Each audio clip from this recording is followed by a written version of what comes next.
Salut, c'est Charlotte Midic. Aujourd'hui, c'est le 24 juin. Et le 24 juin, c'est l'anniversaire des petits derniers de la famille Jonah, qui sont les mages de la rue Monge. Et j'ai décidé de vous lire un bout du tome 6, qui n'est pas encore publié. Là, ma version à moi, c'est une épreuve pour la relecture. Il sort fin septembre. Je l'ai mis en précommande un peu partout. Chapitre 1. Je ne peux pas vous regarder et lire en même temps, donc désolé. Chapitre 1. C'est Camille qui parle, et nous sommes le mercredi 24 juin, il est 18h. Tous les ans, depuis mon adolescence, le 24 juin, jour de mon anniversaire, il m'arrive un truc totalement improbable. J'attrape un virus exotique qui me vole 48 heures de ma vie. J'ai un accident de voiture très grave impliquant un camion rempli d'animaux de zoo dangereux. Je suis coincé dans notre maison de campagne par une inondation soudaine. L'an dernier, une démone des enfers a essayé de me dévorer. Cette année, on dirait que la seule chose qui va m'empêcher de rentrer à la maison plus tôt pour mon rituel d'initiation très en retard est une réunion fleuve avec Valérie, l'impératrice de la crème glacée. Il fait au moins 35 degrés dans la salle de réunion. Les immenses fenêtres plein sud, martelées par le soleil de juin, n'ouvrent pas et la clim est défectueuse. Malheureusement, Valérie n'a même pas pensé à nous offrir des échantillons.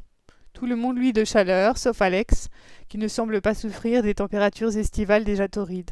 Elle rayonne juste encore un peu plus en présentant notre proposition stratégique et nos nouveaux designs de packaging de la mort qui tue, conçus par votre serviteur.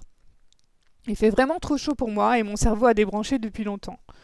Je me contente de la regarder parler en me demandant quand j'oserai enfin lui avouer que je serais dingue amoureux d'elle.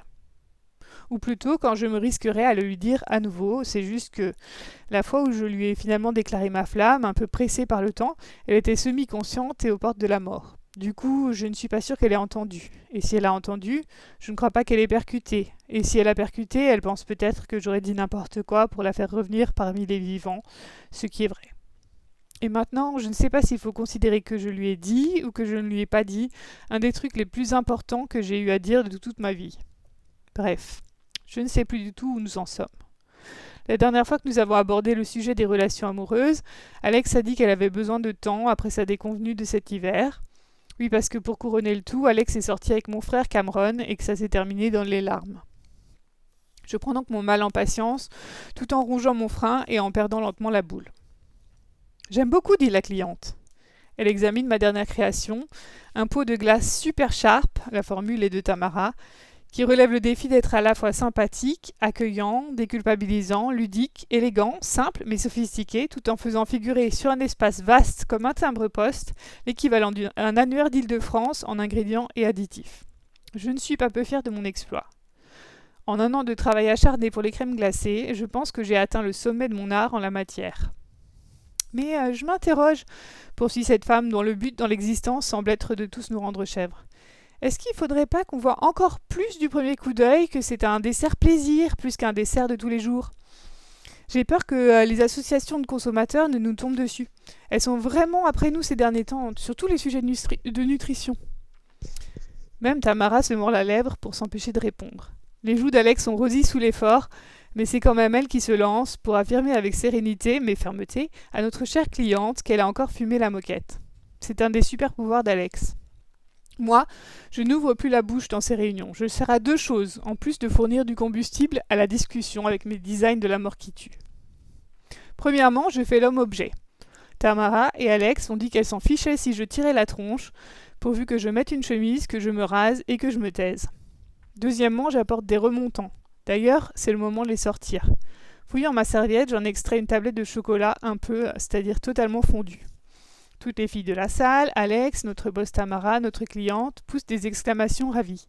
C'est socialement acceptable, en toutes circonstances et à toute heure, d'offrir du chocolat. Si ce n'était pas le cas, je pense bien qu'Alex et moi serions morts de faim depuis des semaines. Juste un carré, dit Tamara. Elle est très coquette en ce moment, un peu ailleurs. Elle a changé de look, elle a une nouvelle coiffure et des cils très longs et elle ressemble à une biche. Une biche qui crache du feu. Alex attend poliment que la cliente se soit servie pour arracher un énorme morceau à la tablette de chocolat. Je fais pareil, pendant que les deux autres nous dévisagent avec des yeux ronds. Je sais pas comment ces deux-là font pour être si fins en mangeant autant, plaisante Tamara pour détendre l'atmosphère. Moi je sais, on passe autant de temps que l'on peut dans la Terre pour recharger les batteries du clan Jonah. Il y a un planning. Le week-end dernier, j'étais avec ma cousine Lisa, et d'ailleurs depuis, je suis quasiment sous perfusion de tartiflette, bien qu'on soit au mois de juin et en pleine canicule. La semaine qui a précédé, Alice, une autre de mes cousines, s'y est collée avec mon frère Cameron. Alex aussi passe du temps dans la Terre, c'est juste qu'à chaque fois, ça produit des résultats inattendus. Elle s'y rend donc avec ma cousine Sibylle, qui est non seulement blindée contre les surprises désagréables, mais qui en plus les adore.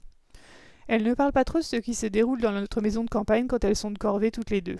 Quand elles y vont, les conséquences sont souvent aléatoires. Parfois, elles ramènent des tonnes d'énergie, parfois presque rien. Et à 2 reprises, elles ont même vidé les réserves du clan au lieu de les remplir. J'ai dû prendre un jour de congé et on a tous fait des heures sup pour combler le déficit. Tous les clans de mages ne sont pas soumis à ce genre de contraintes. En fait, nous sommes plus ou moins les seuls. Notre famille dispose de ressources secrètes pour couvrir ses besoins particulièrement énergivores. Nous consommons des quantités faramineuses de magie parce que nous passons littéralement notre temps à franchir des miroirs dans un sens puis dans l'autre et à pratiquer des magies de plus en plus expérimentales. Ces derniers temps, nous avons même mis les bouchées doubles. En plus de ma formation et de celle d'Alex et de Cameron, il y a eu toutes les recherches infructueuses pour retrouver maman de l'autre côté du miroir. On tire probablement tous trop sur la corde en ce moment et je sens que même Alex est à cran. Quand Alex est à cran, elle prend la tangente et je ne veux pas qu'elle parte à nouveau. Je préfère garder mes distances et l'apprivoiser peu à peu. C'est la fin du chapitre 1, comme vous voyez c'était bruit de décoffrage, et en plus ma machine à laver a pas arrêté de sonner, donc désolée pour ça, et si je le refais ce sera pire, donc voilà. Gros bisous, à plus.